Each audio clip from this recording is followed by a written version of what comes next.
seeing her smile. "It was good of you to come, Victoria."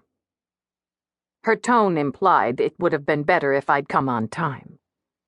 "When one is old, one doesn't travel easily, and the last few days have made me old indeed."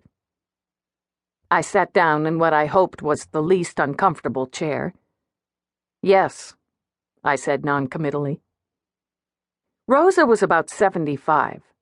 When they performed her autopsy, they would find her bones were made of cast iron. She did not look old to me. She hadn't begun to rust yet. "Albert, pour some coffee for Victoria." Rosa's single virtue was her cooking. I took a cup of the rich Italian coffee gratefully, but ignored the tray of pastries Albert proffered. I'd get pastry cream on my black wool skirt and feel foolish as well as tense. Albert sat uneasily on the narrow settee, eating a piece of torta del rey, glancing surreptitiously at the floor when a crumb dropped, then at Rosa to see if she'd noticed. "You are well, Victoria? You are happy?" "Yes," I said firmly, "both well and happy." "But you have not remarried."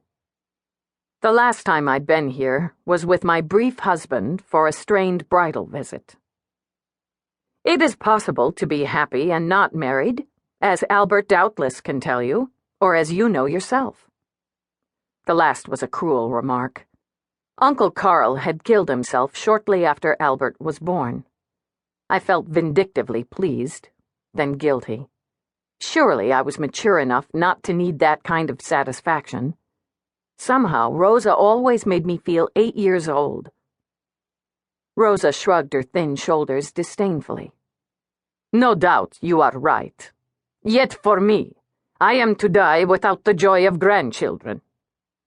Albert shifted uncomfortably on the settee. It was clearly not a new complaint. "A pity," I said.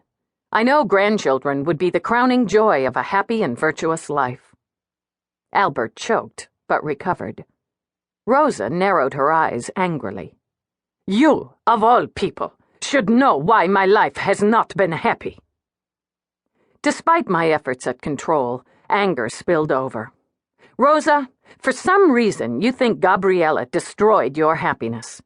What mysterious grievance a girl of 18 could have caused you, I don't know. But you threw her out into the city on her own. She didn't speak English. She might have been killed. Whatever she did to you, it couldn't have been as bad as what you did to her. You know the only reason I'm here. Gabriella made me promise that I would help you if you needed it. It's stuck in my gut, and it still does. But I promised her, and here I am, so let's leave the past in peace. I won't be sarcastic if you'll stop throwing around insults about my mother. Why not just tell me what the problem is?" Rosa tightened her lips until they almost disappeared. "The most difficult thing I ever did in my life was to call you. And now I see I should not have done it." She rose in one movement, like a steel crane, and left the room. I could hear the angry clip of her shoes on the uncarpeted hall and up the bare stairs. In the distance, a door slammed. I put down my coffee and looked at Albert. He had turned red with discomfort, but he seemed less amorphous with Rosa out of the room.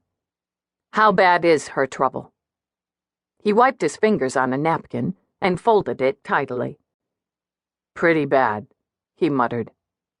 "Why'd you have to make her mad?" "It makes her mad to see me here instead of at the bottom of Lake Michigan. Every time I've talked to her since Gabriella died, she's been hostile to me. If she needs help, all I want is the facts. She can save the rest for her psychiatrist. I don't get paid enough to deal with it." I picked up my shoulder bag and stood up. At the doorway, I stopped and looked at him. "I'm not coming back to Melrose Park for another round, Albert. If you want to tell me the story, I'll listen. But if I leave now, that's it. I won't respond to any more pleas for family unity from Rosa.